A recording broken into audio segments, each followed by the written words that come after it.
Finster reveals his latest high school creation, the Minotaur. He looks so cool. He's like big and really detailed. He's got a shield and a big spiky mace, and he looks like something out of a Dungeons & Dragons heavy metal album. You can see they actually put some effort into this monster. Enjoy these designs while they last. Oh. That's all I'm saying. Really?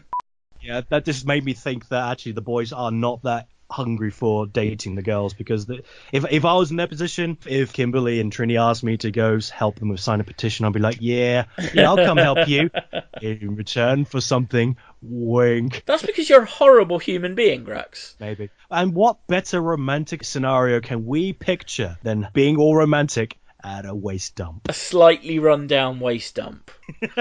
Rita's plan here. Rita owns the dump site. She's taken her plan from an episode of Captain Planet and the Planeteers. She's just like, well, if I pollute this one small city, I don't know, that'll lead to taking over the world or something. Well, maybe she's doing a slow-cooked plan of taking over one city, polluting one city, and then it spreads to a state, then a country, and then the rivers, and then the entire world. Yeah, the thing is, she's got an army of giant monsters at her disposal. Yes. Why is she not just using those?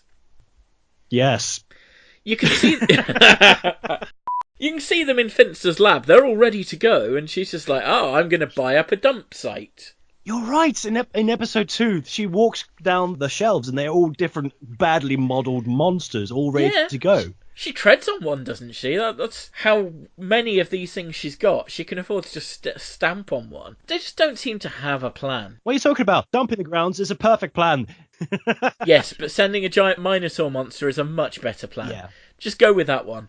Let's talk about the battle, shall we? You mean the big battle at the end where all Zords are assembled together and they're shooting the Minotaur, and it's amazing? Yeah, I mean, I really like that Zord battle. That is like 90% of the time we will only see the Megazord being formed and then that destroying them. So it's really nice to see all of the Zords getting their individual dues. It's one after the other, and they actually spent time developing these Zords and enjoying the moment, enjoying the carnage. Yeah, I mean, again, as I've covered in the last couple of episodes, this is still the bit where they don't have the Megazord yet in the Japanese footage. So, I mean, it's born out of necessity that they have to have this individual Zord fight. But it's really awesome, and it's something that I really wish we saw in Power Rangers more. Yes, I agree.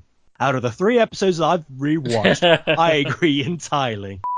Can I just talk about that punk girl the Vulcan Skull hired temporarily as like the extra? Who is she and where did she come from? Why do we ever see her again? It's like, why did they hire this girl to make it look good? I think she might show up 1 or 2 more times, yeah. Every now and then they'll give Vulcan Skull another lackey to talk to, but generally it's just them. I think she's quite hot.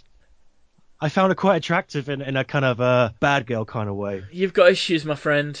Speaking of beauty, I actually really liked Skull's line. When Kimberly's doing all the flips over the bin, Skull says, she finally flipped over me. I thought that was quite smooth, considering.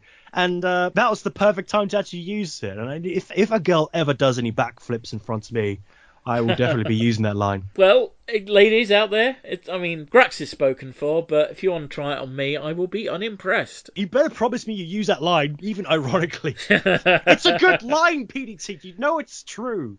You can listen to this episode in its entirety and listen to other episodes of RangerPod by going to the website RangerPod.com.